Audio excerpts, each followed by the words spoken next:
from the Roosevelt, the Treaty Room in the White House, the same spot where on October of 2001, President George W. Bush informed our nation that the United States military had begun strikes on terrorist training camps in Afghanistan. It was just weeks after the terrorist attack on our nation that killed 2,977 innocent souls, that turned Lower Manhattan into a disaster area, destroyed parts of the Pentagon, and made hallowed ground of a field in Shanksville, Pennsylvania, and sparked an American promise that we would never forget. We went to Afghanistan in 2001 to root out al-Qaeda, to prevent future terrorist attacks against the United States planned from Afghanistan. Our objective was clear. The cause was just. Our NATO allies and partners rallied beside us. And I supported that military action along with overwhelming majority of the members of Congress. More than 7 years later, in 2008, weeks before we swore the oath of office President Obama and I were about to swear, President Obama asked me to travel to Afghanistan and report back on the state of the war in Afghanistan. I flew to Afghanistan, to the Kunar Valley, a rugged mountainous region on the border with Pakistan. What I saw on that trip reinforced my conviction that only the Afghans have the right and responsibility to lead their country, and that more and endless American military force could not create or sustain a durable Afghan government. I believed that our presence in Afghanistan should be focused on the reason we went in the first place, to ensure Afghanistan would not be used as a base from which to attack our homeland again. We did that. We accomplished that objective. I said, among with others, we'd follow Osama bin Laden to the gates of hell if need be. That's exactly what we did, and we got him. It took us close to 10 years to put President Obama's commitment into form, and that's exactly what happened. Osama bin Laden was gone. That was 10 years ago. Think about that. We delivered justice to bin Laden a decade ago, and we've stayed in Afghanistan for a decade since. Since then, our reasons for remaining in Afghanistan have become increasingly unclear, even as the terrorist threat that we went to fight evolved. Over the past 20 years, the threat has become more dispersed, metastasizing around the globe. Al-Shabaab in Somalia, al-Qaeda in the Arabian Peninsula, al-Nusra in Syria, ISIS attempting to create a caliphate in Syria and Iraq and establishing affiliates in multiple countries in Africa and Asia. With the terror threat now in many places, keeping thousands of troops grounded and concentrated in just one country at a cost of billions each year makes little sense to me and to our leaders. We cannot continue the cycle of extending or expanding our military presence in Afghanistan, hoping to create ideal conditions for the withdrawal and expecting a different result. I'm now the 4th United States president to preside over American troop presence in Afghanistan. 2 Republicans, 2 Democrats. I will not pass this responsibility on to a 5th. After consulting closely with our allies and partners, with our military leaders and intelligence personnel, with our diplomats and our development experts, with the Congress and the Vice President, as well as with Mr. Ghani and many others around the world, I've concluded that it's time to end America's longest war. It's time for American troops to come home. When I came to office, I inherited a diplomatic agreement duly negotiated between the government of the United States and the Taliban that all U.S. forces would be out of Afghanistan by May 1, 2021, just 3 months after my inauguration. That's what we inherited, that commitment. It's perhaps not what I would have negotiated myself, but it was an agreement made by the United States government, and that means something. So in keeping with that agreement and with our national interest, the United States will begin our final withdrawal began it on May 1 of this year. We'll not conduct a hasty rush to the exit. We'll do it responsibly, deliberately, and safely. And we will do it in full coordination with our allies and partners, who now have more forces in Afghanistan than we do. And the Taliban should know that if they attack us as we draw down, we will defend ourselves and our partners with all the tools at our disposal. Our allies and partners have stood beside us, shoulder to shoulder in Afghanistan for almost 20 years, and we're deeply grateful for the contributions they have made to our shared mission and for the sacrifices they've borne.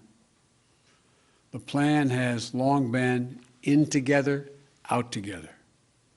U.S. troops, as well as forces deployed by our NATO allies and operational partners, will be out of Afghanistan before we mark the 20th anniversary of that heinous attack on September 11th. But we'll not take our eye off the terrorist threat.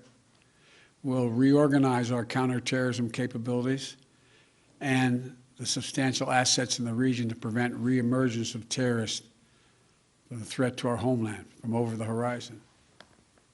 We'll hold the Taliban accountable for its commitment not to allow any terrorist to threaten the United States or its allies from Afghan soil.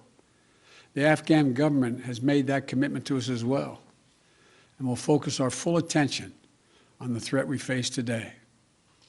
In my direction, my team is refining our national strategy to monitor and disrupt significant terrorist threats, not only in Afghanistan, but anywhere they may arise, and they're in Africa, Europe, the Middle East, and elsewhere. I spoke yesterday with President Bush to inform him of my decision. While he and I have had many disagreements over policy throughout the years, we're absolutely united in our respect and support for the valor, courage, and integrity of the women and men of the United States Armed Forces who served. I'm immensely grateful for the bravery and backbone that they have shown through nearly 2 decades of combat deployments. We as a nation are forever indebted to them and to their families.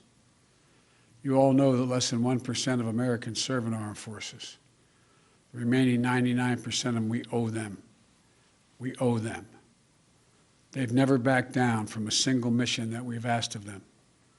I've witnessed their bravery firsthand during my visits to Afghanistan. They've never wavered in their resolve. They've paid a tremendous price on our behalf. And they have the thanks of a grateful nation. While we'll not stay involved in Afghanistan militarily, our diplomatic and humanitarian work will continue. We'll continue to support the government of Afghanistan. We will keep providing assistance to the Afghan national defenses and security forces. And along with our partners, we have trained and equipped a standing force of over 300,000 Afghan personnel today and hundreds of thousands over the past 2 decades. And they'll continue to fight valiantly on behalf of the Afghans at great cost. They'll support peace talks, as we will support peace talks between the government of Afghanistan and the Taliban facilitated by the United Nations. And we'll continue to support the rights of Afghan women and girls by maintaining significant humanitarian and development assistance.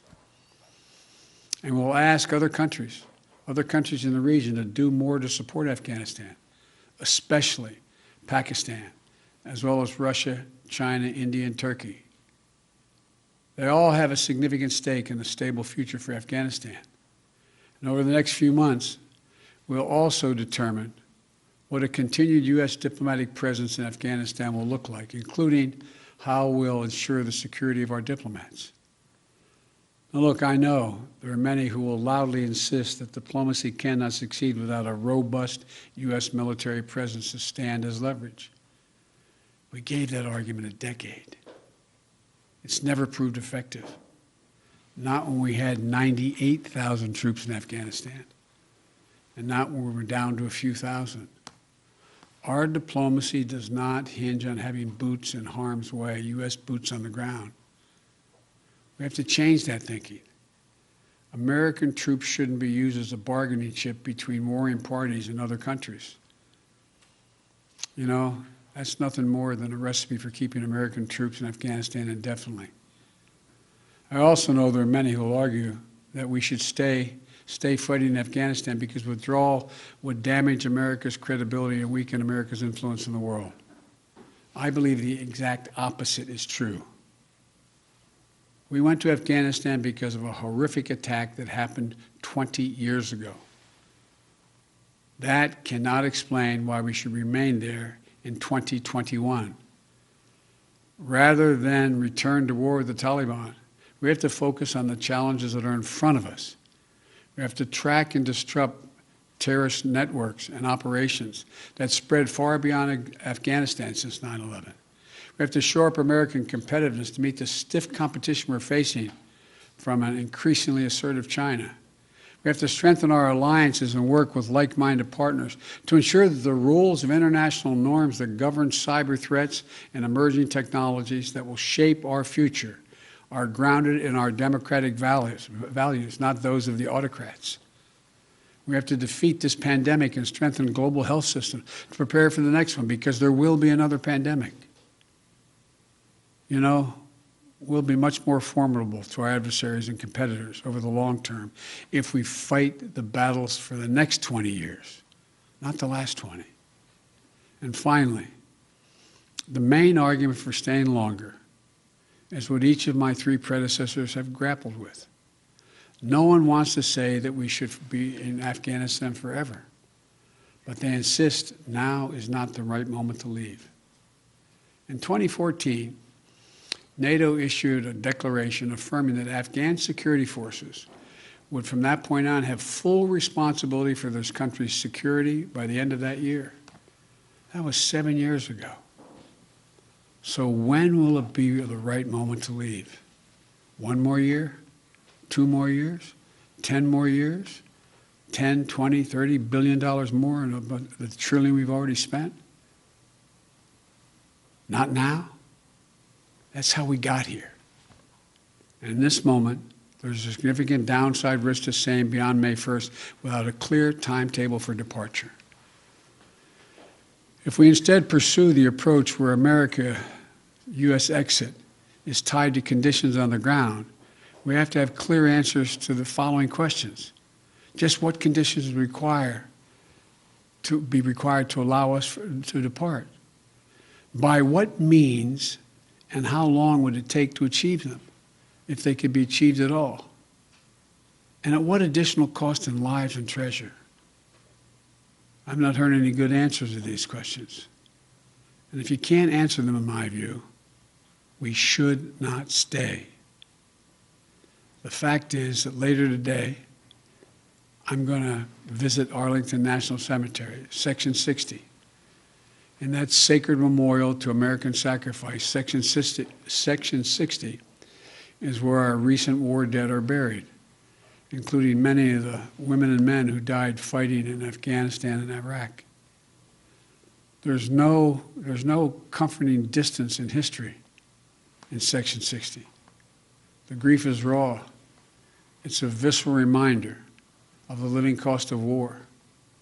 For the past 12 years, ever since I became vice president, I've carried with me a card that reminds me of the exact number of American troops killed in Iraq and Afghanistan.